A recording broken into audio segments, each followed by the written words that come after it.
Welcome to the world of Sequin Land. Today we're going to be going through Shantae and the Pirate's Curse and see what shenanigans we can get up to. Our journey first begins on a stormy day at an island with only one tombstone. We overhear, who I'm guessing is the man buried underneath the grave, talk to himself. He states that the surrounding magic has grown weak and that a new source of evil has been found, which he wants his servants to go get for him. Also, he can rule Sequin Land. Oh yeah, and something about a curse. I don't really know. The ocean can be pretty loud.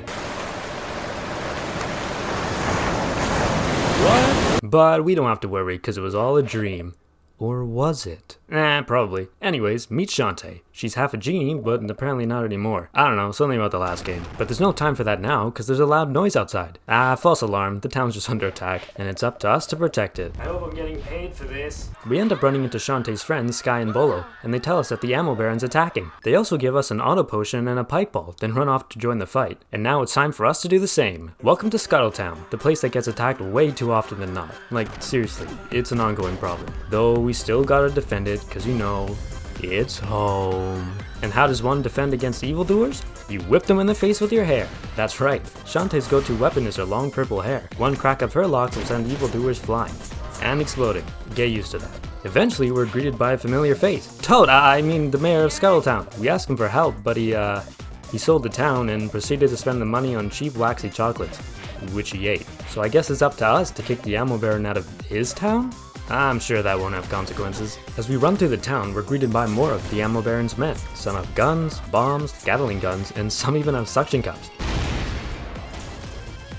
Those ones aren't the brightest. We finally catch up to Sky and Bolo, who say that the Ammo Baron's just up ahead, and Sky also tells us to work on our smack talk. As we run towards our confrontation, we come across a wizard who's just here to save the game. We'll call him Wisley for short. After a quick save, we finally arrive to the Ammo Baron, who's busy tearing down preschools in order to build long-range cannons. I can respect that. Once he actually notices us, he thinks we're here to dance for his victory party, cause, well, you know, our attire. We hit him with the Oversized Chocoholic Landowners Act, which states that the mayor has a 30-day window to refund the offer via cash or sweets before he can claim legal occupancy. The Ammo Baron, however, did not care. What a surprise. It was now time to take this legal argument to the battlefield. Meet the Ammo Baron. Also known as the mechanized militaristic madman, he fights using a tank which fires cannonballs, which can't break these boxes for some reason. Though every now and then he ends up firing a red cannonball, which is what I can use to knock him out of his tank. Then I go in for an old whipping. After a bit of lashing, he'll pick himself up and jump back into his tank where he'll try to run us down. Luckily, we're saved by these boxes. Real talk though, what are these things made out of? After a few more cannon hits, he finally explodes. And explodes. And explodes. See what I was saying about the explosions? Eventually, he finished exploding and my crew pulled up. I bet they're so happy that we defeated the threat and saved the town. We're gonna go have a feast, celebrate in our honor, we'll get gifts, and maybe even what we always dreamed of. A court summons? Oh no, it's the consequences to my actions. Yeah, it turns out we can't actually attack the owner of the town. These royal guards revoke Shantae's town guardian status and put her on house arrest. And to make matters worse, the penalty is a haircut. Surely Shantae's uncle can get us out of this. No? Okay. How about you guys?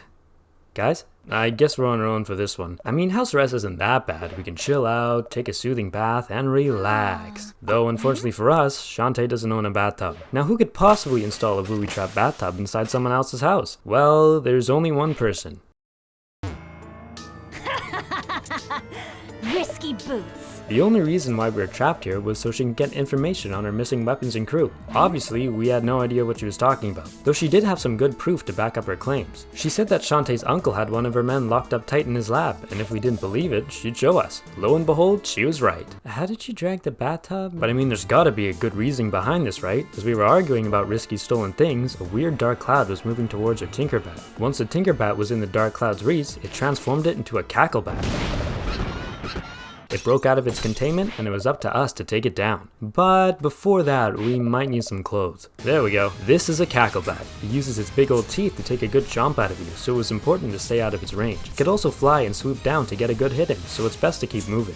Fortunately, they can't take much of a whipping, so before we knew it, it was exploding. The cacklebat dissipated, leaving behind this mysterious dark cloud. Risky, on the other hand, wanted this stuff gone immediately, and threw a magic lamp our way. After a quick suckage, we contained the dark cloud, which was fittingly called Dark Magic. magic. After that weird moment, we of course wanted an explanation. Risky, however, was not wanting to chat. The only hint she gave us was someone called the Pirate Master. She then quickly took off. I, however, wasn't done with her. First, she traps us in a bathtub, then she accuses us of theft, then finally makes us fight some weird dark magic infused bat thing? Nah, this conversation's over when I say it is. We confront her about the threat of this Pirate Master guy, and she says that the last time this guy rocked up, it took the combined powers of every single genie to lay him to waste. And even after death, he'll do whatever he can to come back via dark magic. But no matter how strong this guy is, the power of teamwork will always— okay. Although it looks grim, Risky says that she can keep him in his grave by cutting off the source of dark magic. But first, she needs to get the Forbidden Isle map, which is located inside the library. Unfortunately for her, one step in that place will put her in the slammer. And as for us, we'll get the trimmer. But you gotta do what you gotta do for teamwork, and we agreed to get the map. It was finally time to explore Scuttletown and talk to all these lovely folk, who pretty much told me how to play the game. It's almost as if this is the start of the game or something. Personally, I think we should just go home and wait for this whole thing to blow over.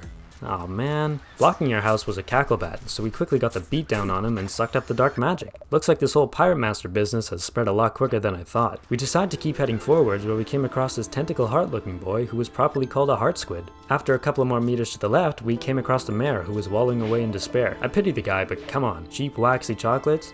Dude. We left the mayor to his thoughts and went to explore the shops. Talking to the townsfolk gave us information on what kind of shops were here, although there's some stuff that they could have kept to themselves. The first shop we entered was run by someone called the Squidsmith, whose job it was to take those little squid hearts and melt them down in order to give us more health. Unfortunately for us, we could only get extra health by collecting 4 squid hearts. The other shops we visited were the potion shop, Weasley's house, and hey look, it's Sky! Lock and key?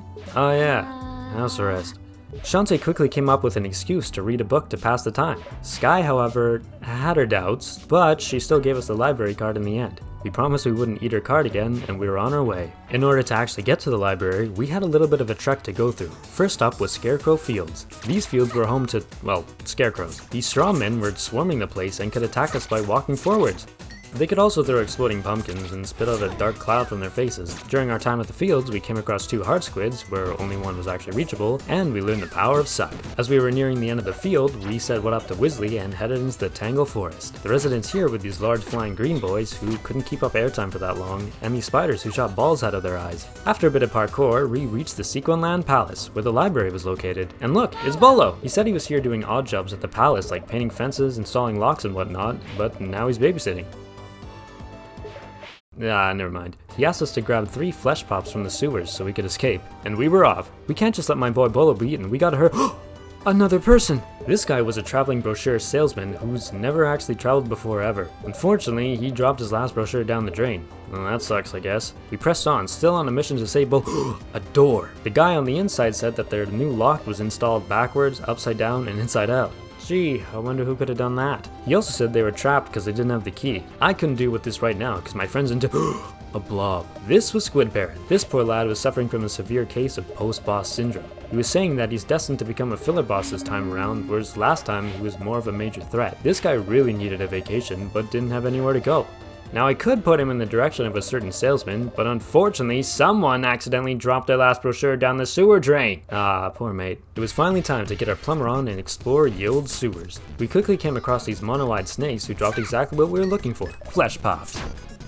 That sounds a lot more disgusting when you say it out loud. Not too long went by and we managed to scrounge up 2 more pops, so now we just had to escape. On our way out, we found a heart squid and a chest, which we couldn't get to. Maybe the answer lied in this gray circle thing. Alas, Shantae's hair was a little on the short side for this task. We escaped the sewers and ran towards Bolo, who was miraculously still in one piece. We gave him the flesh pops and he gave us a key in return. It was covered in bite marks. Reason being was he found it in his mouth an hour ago. He got issues, man. With the key in hand, we can finally free the guy inside the palace. Psych!